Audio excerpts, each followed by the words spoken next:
les Daouda et tous les grands frères qui portent les costumes pour partir à la télé, arrivé un moment, c'est bon. Tiens. Quand vous venez vous mettre à la télévision et vous dites non, on a vu sous Laurent Gbagbo, arrêtez. Vous commencez à casser les cacahuètes. Sous Laurent Gbagbo, et puis quoi encore?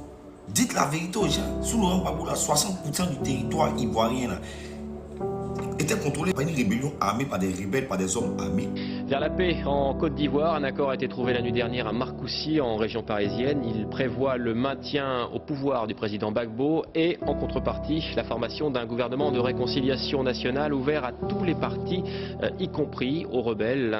Un fragile accord scellé à Paris aujourd'hui pourrait sortir la Côte d'Ivoire de la crise. Après 9 jours de négociations à huis clos, c'est une forme de cohabitation qui servira de solution politique avec la nomination d'un Premier ministre accepté par les loyalistes et les rebelles. Le président Laurent Gbagbo pourrait perdre une partie de son pouvoir, ce qui n'est pas du goût de ses partisans à Abidjan qui ont aussitôt pris la parole dans la capitale. Ça nous choque.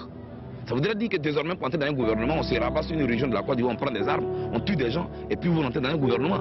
C'est ça qui nous choque. Je n'accepte la photo que si je suis Premier ministre de Côte d'Ivoire. Écoutez, M. Gbagbo est tenu de s'engager publiquement sur les accords de Marcoussis, d'autant plus que c'est le désir, le souhait et la recommandation de la France, c'est la recommandation de l'Union européenne, c'est la recommandation de l'ONU. On a l'intérieur, on a le ministère de l'Intérieur, on a deux ministères, la Défense et l'Intérieur. Dites ça aux jeunes là, ils ne savent pas. Dites aussi que sous Laurent Gbagbo là, le gouvernement était composé voire 40 ou 50 ou 60% même peut-être de l'opposition.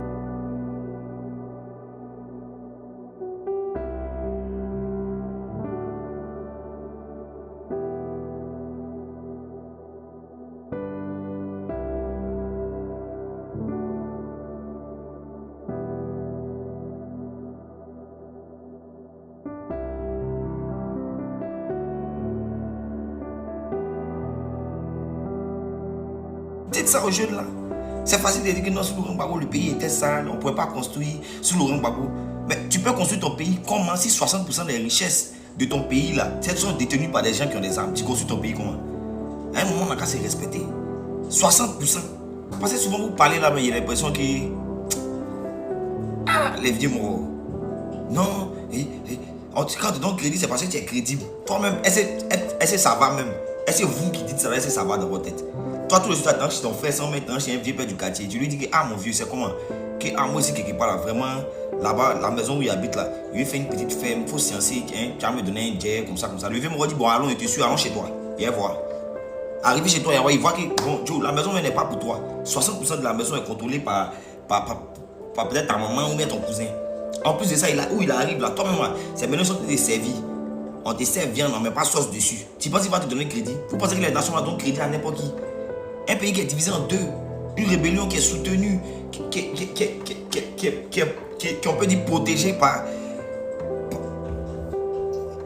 une ligne française. Depuis 2002, la Côte d'Ivoire est scindée en deux. Au nord, la zone rebelle avec sa capitale, Bouaké. Au sud, les forces du président Laurent Gbagbo. Entre les deux, une zone dite de confiance où patrouillent les casques bleus de l'ONU, mais surtout les forces françaises de l'opération Licorne. Mais quand vous venez à la télévision, non, sous Laurent Gbagbo là, arrêtez de vous foutre de nous. Sous Laurent Gbagbo comment? Sous Laurent Gbagbo là, le pays n'était pas divisé en deux. 60% du pays là n'était pas dirigé par les rebelles. Tout Laurent Gbagbo encore là, les ministres, la majorité des ministres, c'était le FBI. Il a pu établir son programme de gouvernement. Il a pu établir lui-même son programme de gouvernement. Ce qu'il voulait faire là, il a pu faire. On te fait diriger le pays et l'opposition. Mais tu penses que l'opposition va faire quoi? Toi-même tu es président. Et puis on prend tes ennemis. On dit non, quel est toi? Ils vont te boycotter, ils vont te saboter. C'est tout à fait normal. Mais à la fin, on met tout ça, c'est qui? Non, c'est Laurent Gbagbo. Mais dites aux jeunes là. Nous, on est fatigués de vous voir à la télévision venir répéter les mêmes trucs là. Arrêtez de nous prendre les nalomas. Nous, on n'est pas. Non, tu n'apportes pas. Respectez-nous. Autant de Laurent Gbagbo là, dites que le pays était divisé en deux. Et ça depuis 2002. Il a accédé au pouvoir en 2000. En 2001, il y a eu coup d'État. En 2002, il y a eu coup d'État. Le 19 septembre 2002, une tentative de coup d'État a lieu de manière simultanée à Abidjan, Bouaké et Korogo. Ça s'est terminé par le pays est divisé en deux. 60% du territoire est hors de son contrôle. Ceux qui étaient au nord, au sud, dans les zones rebelles, là, IPR courant. L'argent du contribuable. Pourquoi vous ne vous plaignez pas du fait? Pourquoi vous ne demandez pas où sont passés les 60% de la richesse là? Ils ont fait quoi là-bas pendant tout ce temps-là?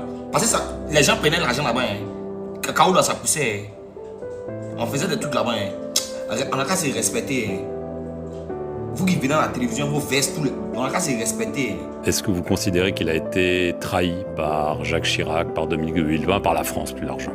Monsieur Perelman, vous m'offrez l'opportunité de laver ma conscience. J'ai été l'acteur et le témoin de toutes les relations entre la France et la Côte d'Ivoire en ces heures troubles, difficiles. Jacques Chirac et Dominique ont été d'une ingratitude à nul autre pareil.